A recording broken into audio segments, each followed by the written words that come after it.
Politics ఒక democratic nation కు చాలా అంటే చాలా ఇంపార్టెంట్. ఒక దేశాన్ని నడిపించేది మన హ్యూమన్ బాడీలో బ్లడ్ వెజల్స్ ఎంత ఇంపార్టెంటో ఒక దేశానికి పాలిటిక్స్ కూడా అంతే ఇంపార్టెంట్. ఒక చోట బ్లడ్ వెజల్స్ ఎక్కడైనా బ్లాక్ అయితే ఆ పార్ట్ మొత్తం పనికి రాకుండా పోతుంది. అప్పుడు ఆ ఆర్గానిక్ నే తీసేయాలి. సరిగ్గా అలాగే మన ఇండియాలో ఏ స్టేట్ లో అయినా పాలిటిక్స్ ఫెయిల్ అయినా, కరప్ట్ అయినా ఆ స్టేట్ లో మొత్తం గవర్నమెంటే ఫెయిల్యూర్ అయిపోతుంది. సరిగ్గా మన తెలుగు రాష్ట్రాలలోనూ అదే జరుగుతుంది. ఇప్పుడు రెండు తెలుగు రాష్ట్రాల్లోని పాలిటిక్స్ లో మెయిన్ ఇష్యూ ఒకటి ఉంది. అదే వల్గర్ లాంగ్వేజ్. రెండు తెలుగు రాష్ట్రాల రాజకీయాలలో ఉండే భాష పైన నేషనల్ అండ్ ఇంటర్నేషనల్ మీడియాలో చాలా అంటే చాలా ఆర్టికల్స్ వచ్చాయి. మనం ఎక్కువగా తెలుగు పేపర్లే చదువుతూ ఉంటాం, కానీ ఒకసారి నేషనల్ పేపర్స్ హెడ్డింగ్స్ ను చదివితే మనం times of India once known for decorum now courts words dominate in Andhra Pradesh అని రాస్తే dirty tongue syndrome needs to change అని హన్స్ ఇండియా రాసుకొచ్చింది.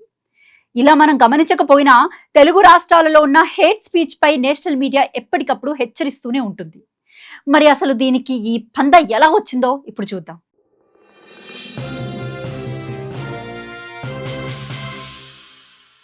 ఒకప్పుడు కొన్ని డికేట్స్ మనం వెనక్కి వెళ్తే అప్పట్లో నీలం సంజీవరెడ్డి, ఎన్టీఆర్, చంద్రబాబు నాయుడు, కొనిజెట్టి రోసయ్య, కిరణ్ కుమార్ రెడ్డి, వైఎస్ రాజశేఖర రెడ్డి వీరంతా మన రాజకీయాలను హుందాగా నడిపేవారు.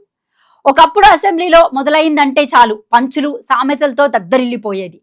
ఇప్పటికీ వైఎస్ రాజశేఖర రెడ్డికి సంబంధించినటువంటి ఒక వీడియో ఎక్కువగా వైరల్ అవుతూ ఉంటుంది.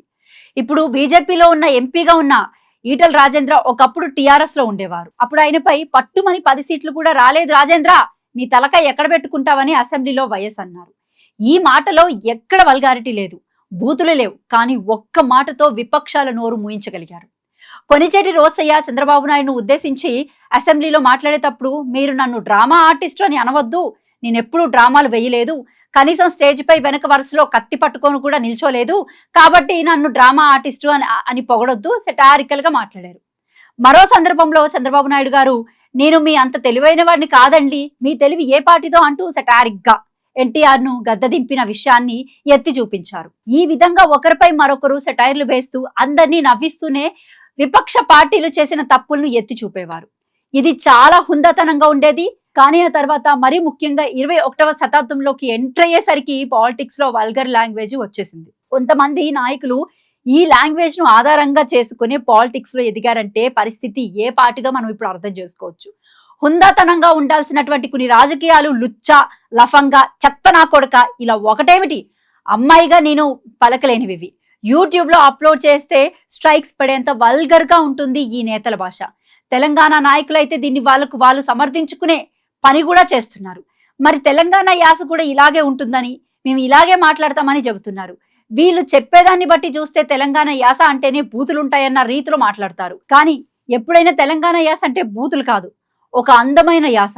అందులో సామెతలు, పిట్టకథలు, ఆప్యాయత, అనురాగం అన్ని కలిసిన యాస. అలాంటి దాన్ని పట్టుకొని ఈ రాజకీయ నాయకులు తమ స్వార్థం కోసం గలీజ్ గా మాట్లాడుతున్నారు.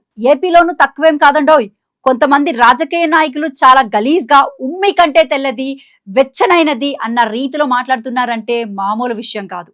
దీన్ని అడ్డుకోవాల్సిన నేతలే ఎంకరేజ్ చేస్తున్నారు. జనరల్ గా మనం మన దేశంలో డర్టీ పాలిటిక్స్ అంటే ఒకప్పుడు యూపీ, బీహార్ గుర్తొచ్చేవి. ఆ రాష్ట్రాల్లో 1990, 2000 కాలంలో రౌడీ రాజ్యం నడిచేది. అప్పుడు కూడా అక్కడ బూతులు మాట్లాడింది లేదు, ప్రజలందరినీ దోచుకున్నారే తప్ప ఇంత దారుణంగా తిట్టింది లేదు. కానీ మన తెలుగు రాష్ట్రాల్లో ఈ సిచ్యువేషన్ ఏర్పడింది. ఈ పరిస్థితి ఎలా వచ్చిందని చెప్పుకోవాలంటే కోడి ముందా గుడ్డు ముందా అన్నట్లుగా ఉంటుంది. వాళ్ళు అన్నారు కాబట్టి మేము అంటున్నాం అనే రీతిలో నాయకులు చెబుతున్నారు. ముందుగా వారిని ఆపితే మేము ఆపుతామని చెప్తున్నారే తప్ప ఏ ఒక్క నాయకుడైనా మేము ఆపేస్తున్నాం మీరు కూడా ఆపేయండి అని సవాలు విసిరిందే లేదు. ఈ పంత చాలా అసభ్యకరమైన స్థాయికి చేరుకుంది. టీవీ ఛానల్లో వార్తలను చూడాలంటే ఏ నాయకుడు ఎప్పుడు బూతులు మాట్లాడతారో అని భయపడే స్థితి ఏర్పడింది. చిన్నపిల్లలు ఇంట్లో ఉన్న సమయంలో ఇలాంటివి మాట్లాడితే వాళ్ళు కూడా అవే నేర్చుకుంటారేమో. గవర్నమెంట్ లో మంత్రిగా ఉన్న ఒక వ్యక్తి ఇలా మాట్లాడుతున్నారంటే వారినే పిల్లలు రోల్ మోడల్ గా తీసుకునే అవకాశం కూడా ఎక్కువగా ఉంది. దీంతో ఇకపై ఈ వల్గర్ లాంగ్వేజ్ మాట్లాడే వారి సంఖ్య కూడా పెరిగిపోతుంది. జస్ట్ నేతలేనా, ఇటు మీడియా పరిస్థితి కూడా అలాగే తయారైంది. జర్నలిజం లో విలువలు ఉంటాయి, ఆ విలువల్లోని ఈ వల్గర్ లాంగ్వేజ్ ను ఉపయోగించుకోకపోవడం కూడా ఉంటుంది. ఇలాంటి భాషను ఏ వ్యక్తి మాట్లాడినా ప్రభుత్వ అధినేత అయినా దాన్ని ప్లే చేయకూడదు. మరీ తప్పనిసరి అయితే తప్ప బీప్ సౌండ్ వేయాల్సి వస్తుంది.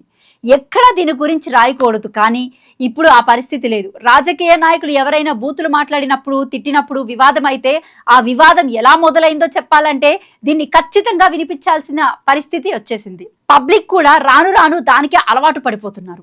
నార్మల్ గా విమర్శలు చేస్తే ఎవరు పట్టించుకునే పరిస్థితి వచ్చేసింది. బూతులు మాట్లాడితేనే సెన్సేషన్ అవుతుంది. ఈ సెన్సేషనలిజం కల్చర్ పెరిగిపోయి అటు పొలిటీషియన్స్ ఇటు మీడియా మొత్తం తీరునే మార్చేస్తుంది. ఈ బంధ ఎలా మొదలైందంటే ఒకప్పుడు రాజకీయాల్లో విజ్ఞావంతులు ఉండేవారు. ఎన్టీఆర్, రోసయ్య, రాజశేఖర్ రెడ్డి వీళ్ళంతా రాజకీయాల్లో కింది స్థాయి నుంచి ఎదిగిన నేతలు. అందుకే హుందాతనాన్ని పాటించేవారు. దీంతో పాటు ఎప్పుడైతే తెలివైన వాళ్ళు పాలిటిక్స్ లోకి వస్తారో అప్పుడు వాళ్ళు అపోజిషన్ ను ట్యాకిల్ చేయడానికి సెటారికల్ కామెంట్స్ కానీ వాళ్ళు మంచి కంటెంట్ తీసుకొని విమర్శలు చేస్తారు. కానీ ఇప్పుడున్న నాయకుల్లో అంతటి తెలివైన వాళ్ళు ఎక్కడా? తమపై ఎవరైనా అలిగేషన్స్ చేస్తే దాన్ని ఎలా తిప్పుకొట్టాలి అన్నది ఆలోచించే టైం వీళ్ళకి ఎక్కడుంది? ఎప్పుడైనా కానీ టాకింగ్ పవర్ లేని వ్యక్తులే బూతులు సంధిస్తారు. అలాంటి నేతలు ఎక్కువ కావడం వల్లే ఈ సంస్కృతి పెరిగిపోయింది. ఈ కల్చర్ను మార్చాల్సిన అవసరం ఉంది. కానీ ఎవరు మార్చడానికి ఎవరు ముందుకు రావాలి? ఈ ప్రశ్నకు సమాధానం ఎవరికి వారే చెప్పుకోవాలి. ఇప్పటి వరకు పొలిటీషియన్స్ అంతా మేము ఎందుకు ఆపాలి, అవతల నేతలు తమను తిడుతుంటే మేము అంతకు 2 బూతులు ఎక్కువే తిడతామని చెబుతున్నారే తప్ప మేం మొదట ఆపేస్తున్నాం, ఇకపై నుంచి ఎవరు కూడా మాట్లాడుతూ మేం కూడా మాట్లాడమని సవాల్ విసరగలిగే నేతలు ఉండాలి. అప్పుడే ఈ తీరు మారుతుంది.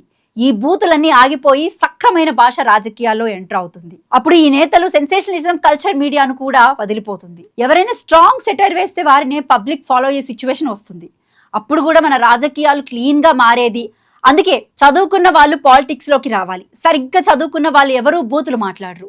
దేశాన్ని ఎలా డెవలప్ చేయాలి అన్నదే ఆలోచిస్తారు. అప్పుడే మన దేశం బాగుపడుతుంది. మన దేశం బాగుపడితే మనము బాగుపడతాం.